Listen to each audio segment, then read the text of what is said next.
नमस्कार, एस्ट्रो तक में आप सबका बहुत बहुत स्वागत है। मैं हूं प्रवीण मिश्र। यदि आपको बार बार चोट लगती है तो ये उपाय आप अवश्य करें। देखिए, बहुत सारे ऐसे लोग होते हैं जिनको बार बार चोट लगती है। कभी गिर गए रास्ते में, उससे चोट लग गई, कभी सीढ़ी से फिसल गए तब चोट लग गई, कहीं किसी वजह से चोट लग गई, किसी का बार बार एक्सीडेंट हो जाता है। तो अगर ऐसी स्थिति आपके साथ बन रही है तो आप अगर अपनी कुंडली चेक करेंगे तो मंगल की वजह से बार बार चोट लगती है। मंगल आपका अनुकूल स्थिति में नहीं होगा, उसकी वजह से ये परेशानी आ रही होगी। तो क्या उपाय करें? देखिए, अगर आपकी कुंडली है तो उसमें जरूर चेक करिएगा, आपको मंगल के बारे में पता लगेगा क्या स्थिति है। प्रतिकूल ही होगा तभी ऐसी बात हो रही है। अगर कुंडली नहीं भी है तो जो हम आपको उपाय बताने जा रहे हैं ये उपाय कर सकते हैं। बहुत लोगों को इससे राहत मिली है तो आपको भी राहत मिलेगी। बहुत सरल उपाय बता रहे हैं। अगर आपकी उम्र 25 से ऊपर है तो आप मंगलवार के दिन व्रत अवश्य रखिए। इस तरह की परेशानी हो रही, चोट लग रही, तो आप मंगलवार के दिन व्रत रखें और हनुमान मंदिर जाएं। कुछ सामग्री लेकर, जैसे सिंदूर, पान, सुपारी, लौंग, नारियल, ये लेकर जाएं। हनुमान जी को अर्पित कराएं पंडित जी के माध्यम से, और लाल रंग के फल का भोग लगवाएं। इसके बाद हनुमान जी की आरती करें और प्रार्थना करें कि ये जो बार बार चोट लगती है ये ना लगे। आप ये उपाय निरंतर करना शुरू करिए। धीरे धीरे हनुमान जी की कृपा से चोट लगना बंद हो जाएगी। मान लीजिए आपके घर में कोई छोटा बच्चा है, 25 साल से कम उम्र के हैं और वो उपाय नहीं कर सकते हैं, तो क्या करना है आपको? जैसे बहुत सारे लोग नहीं करते, तो आप हर मंगलवार के दिन हनुमान मंदिर में सिंदूर चढ़वाएं, लाल मिठाई का भोग लगाएं, और जो सिंदूर है वो पंडित जी से एक डिब्बी में मांग लें, हनुमान जी के चरणों का सिंदूर, और लाकर अपने घर में रख लें। जिनको चोट लगती है आपके घर में, जो बच्चे हैं, युवा हैं, उनको प्रतिदिन थोड़ा सा सिंदूर का तिलक लगा दें। इससे उन्हें चोट लगना बंद हो जाएगी। हनुमान जी की कृपा से ये जो मंगल ग्रह की वजह से परेशानी हो रही है ये दूर होना शुरू हो जाएगी। इसके साथ ही सभी को हनुमान चालीसा का पाठ अवश्य करना चाहिए प्रतिदिन। संकट कटे मिटे सब पीरा, जो सुमिरै हनुमत बलबीरा।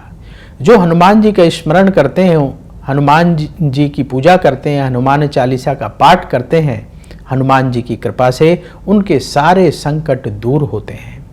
तो इसलिए नियमित रूप से हनुमान चालीसा का पाठ अवश्य करना चाहिए। आप सुबह उठ करके स्नान करिए और अपने घर के मंदिर में बैठकर हनुमान चालीसा का पाठ करिए। आपके घर परिवार में किसी को भी परेशानी हो रही है, चोट लग रही है, वो चोट लगना बंद हो जाएगी। इतनी शक्ति है हनुमान चालीसा में। बस हमें उसे सही तरीके से करना है। जैसे किन किन बातों का ध्यान रखना वो आपको बताएंगे। लोग गड़बड़ कहाँ करते हैं पहले वो बता दें कि जी हमें हनुमान चालीसा याद है, हम नहा के आते हैं और तैयार होते होते हनुमान चालीसा पढ़ लेते हैं, हमारा हनुमान चालीसा समाप्त हो जाता है, फिर हम अपने ऑफिस चले जाते हैं या अपने बिजनेस में चले जाते हैं। ऐसा लोग बताते हैं, इससे फ़ायदा नहीं होगा। क्योंकि जब आप तैयार होते होते हनुमान चालीसा पढ़ रहे हैं तो आपका ध्यान तैयार होने में है, कपड़े पहनने में है और 10 चीज़ों में है। उधर फ़ोन भी आ रहा है, मैसेज भी आ रहा है, व्हाट्सएप, तो जगह जगह ध्यान है, तो उसका फल आपको उतना नहीं मिलेगा। 1-8% फल मिल जाए तो अलग बात है। कोई भी काम आपको बैठ करके एकाग्रता से करना चाहिए। हनुमान चालीसा का शुभ फल चाहिए तो आप स्नान करके बैठ जाइए अपने घर के मंदिर में, और आपको याद है तो बहुत अच्छी बात है, जल्दी हो जाएगा। तो आप जल्दी हनुमान चालीसा का पाठ करके फिर अपने दूसरे कर्म करें। अच्छा, बहुत स्पीड से नहीं पढ़ना कि पंडित जी ने कह दिया जल्दी, तो ऐसा पढ़ें कि जय हनुमान ज्ञान गोसावी मतलब आपको ही ना सुनाई दे, ऐसा नहीं। आप बिल्कुल आराम से पढ़ें कि आपके कानों में स्पष्ट रूप से एक एक शब्द सुनाई देना चाहिए, तब उसका फल होता है। तो बड़े ध्यान से हनुमान चालीसा का पाठ करना चाहिए।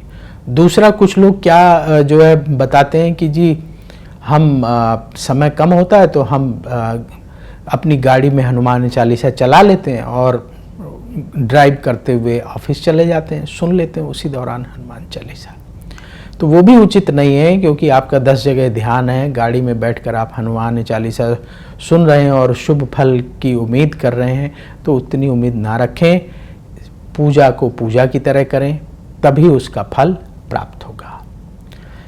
तो सभी के लिए जो लोग इस तरह से करते हैं उचित नहीं है। आप अपने घर के मंदिर में बैठ करके ही हनुमान चालीसा का पाठ करें। दूसरा, क्या ध्यान रखने वाली बातें हैं जब आप ये उपाय कर रहे हैं। जो लोग मंगलवार का व्रत करते हैं, कोशिश करें कि उस दिन बिल्कुल शांत रहें, अपने वाणी से कटु शब्दों का प्रयोग ना करें, किसी पर गुस्सा ना करें, किसी लड़ाई झगड़े में ना पड़ें और शांत मन से सुबह हनुमान चालीसा का पाठ कर लें, मंदिर में सिंदूर चढ़वा दें और फिर अपने काम पर लगे रहें। मन ही मन हनुमान जी के चरणों में ध्यान लगाए रखें। शाम को फिर हनुमान मंदिर जाएं, थोड़ा सा बूंदी का प्रसाद या लाल मिठाई का प्रसाद हनुमान जी को चढ़वाएं, प्रणाम करें, थोड़ा वक्त वहाँ बिताएं, हनुमान चालीसा पढ़ लें, हनुमान जी की आरती कर लें, फिर अपने घर आएं और व्रत का पारायण कर लें। हनुमान मंदिर नहीं जा पाते किसी कारणवश, तो आप अपने घर में भी हनुमान जी की आरती अवश्य कर लें, फिर व्रत का पारायण करें। जो लोग व्रत करते हैं इस बात का ध्यान रखें। जो लोग सिर्फ हनुमान चालीसा पढ़ते हैं और शुभ फल की उम्मीद लगा रहे हैं, तो आप मंगलवार के दिन जरूर हनुमान मंदिर जाइएगा, प्रतिदिन हनुमान चालीसा पढ़ें और मंगलवार के दिन हनुमान मंदिर जरूर जाएं। सुबह शाम जब अवसर मिले जाइए, हनुमान जी को प्रणाम करें, लाल फल या लाल मिठाई का भोग लगवाएं और गरीबों को प्रसाद बांटें। तब हनुमान जी की कृपा आपको प्राप्त होगी। थोड़ा सा प्रयास तो करना ही चाहिए। इसके साथ ही ध्यान क्या रखना है, अपने घर को साफ सुथरा रखें। अपने घर में नेगेटिव एनर्जी इकट्ठा ना होने दें, जैसे टूटे फूटे सामान, बर्तन, पुराने फटे कपड़े इत्यादि इकट्ठे ना होने दें। घर को हमेशा साफ रखें और अपने घर में कलह ना बढ़ने पाए, बेवजह की लड़ाई झगड़े ना हो, इसका प्रयास करें। तभी आपके घर में पॉजिटिव एनर्जी का वास होगा, आपका मन शांत रहेगा और जो जीवन की परेशानियां हैं वो दूर रहेंगी। तो अब वक्त हो चला है आपसे विदा लेने का। एक सलाह और,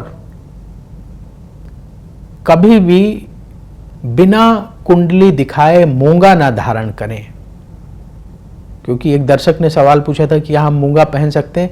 मूंगा मंगल का रत्न होता है, तो अगर आप मंगल का रत्न धारण करने जा रहे हैं तो कुंडली में जरूर चेक करवा लें कि मंगल क्या ऐसी स्थिति में है कि आप रत्न पहन सकते हैं, तभी धारण करें।